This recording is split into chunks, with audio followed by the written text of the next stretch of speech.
ஒரு old songs எடுத்து உள்ள வச்சுட்டு ரெட்டை வசனங்கள் வச்சுக்கிட்டு இதை வச்சாவே போதும், படங்கள் நல்லா ஹிட் ஆயிரும், தேட்டரில் கிளாப்ஸ் வாங்கலாம் அப்படின்னு நினச்சிட்டு இருக்காங்க. ஆனால் ரெட்டை வசனங்கள் எதுவும் இல்லாமல், டபுள் மீனிங்ஸ் இல்லாமல் நல்லா பியூராக யதார்த்தமாக ஒரு பியூர் லவ்வாக காட்டுற மாதிரி இருந்துச்சு இந்த படம். நல்லா அமைஞ்சிருந்துச்சு. எல்லாரும் வந்து நல்லா ஃபேமிலியோட பார்க்கலாம். இந்த ஜென்ரேஷன் 2K இப்போ உள்ள ஜென்ரேஷன் எல்லாமே ரெட்டை வசனம் இருந்தால் தான் பிடிக்கும் பார்க்கும் அப்படின்ற மாதிரி இல்லாமல் ஒரு பியூர் லவ்னா என்ன அப்படின்ற மாதிரி டேரக்டர் நல்லா காட்டியிருக்காங்க. இப்போ உள்ள அந்த ஹீரோக்கள் எல்லாமே இவர் டூரிஸ்ட் ஃபேமிலி இதுக்கு முன்னாடி படம் வந்து டேரக்டராக பண்ணியிருந்தார், அதுவும் நல்லா இருந்துச்சு. இப்போது ஹீரோவாக இவரோட ஆக்டிங் நல்லா இருந்துச்சு. இப்போ பிரதீப் ரங்கநாதன் வர்றாரு, அவரோட அது பார்க்கும்போது அவரோட ஆக்டிங்லாம் ஓவர் ஆக்டிங்காகவும் ஏதோ சீன் போடுறோம் அந்த அந்த மெக்சுவல் ஃப்ளெக்ஸிங் அந்த மாதிரி இதில் இருந்துச்சு.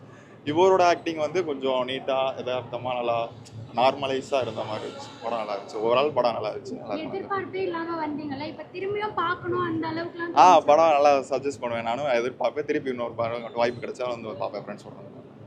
எங்கேயும் லேக் ஆகாம லேக்லாம் எதுவும் இல்லை, போர்லாம் எதுவும் இல்லை. படம் நல்லா பியூர்லாம் இருந்துச்சு. ஃபர்ஸ்ட் படம் மாதிரி நல்லா இருக்கு. ஃபர்ஸ்ட் டேரக்டருக்கு ஃபர்ஸ்ட் படம் தான் சொன்னாங்க. எனக்கு டேரக்டர் பேர் எதுவும் தெரியாது, ஆனால் நல்லா இருக்கு. படம் நல்லா இருந்துச்சு.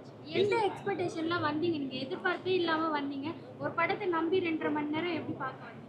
புது டேரக்டர் அப்படின்னு சொன்னாங்க, ஃப்ரெண்ட்ஸ் ரெஃபர் பண்ணாங்க, அதில் தான் வந்தேன். நான் ஃப்ரெண்ட்ஸோட தான் வந்தோம். நல்லா இருக்கும். எல்லாரும் வந்து நல்லா பாருங்க. அந்த தேட்டர் முழுக்க நான் வரும்போதே பார்த்தேன்.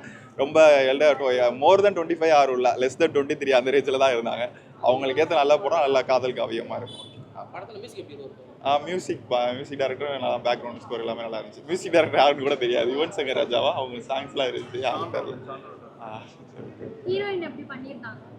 ஹீரோயினி ஓகே, எல்லாமே எல்லா பெர்ஃபார்மன்ஸும் ஓகே தான். நல்ல படம், எல்லாரும் நல்லா வந்து இந்த படத்துல இருந்து அவங்க தான் நேஷனல் க்ரஷ்ஷா மாற போறாங்க சொல்றாங்க. ஓகே, அதுவும் அக்செப்ட் பண்ணுறாங்க. அவங்களோட எதார்த்தம் ஆக்டிங்கு, அந்த மலையாளம் ஸ்லாங்கு எல்லாமே கொஞ்சம் க்யூட்டாக நல்லா இருந்துச்சு.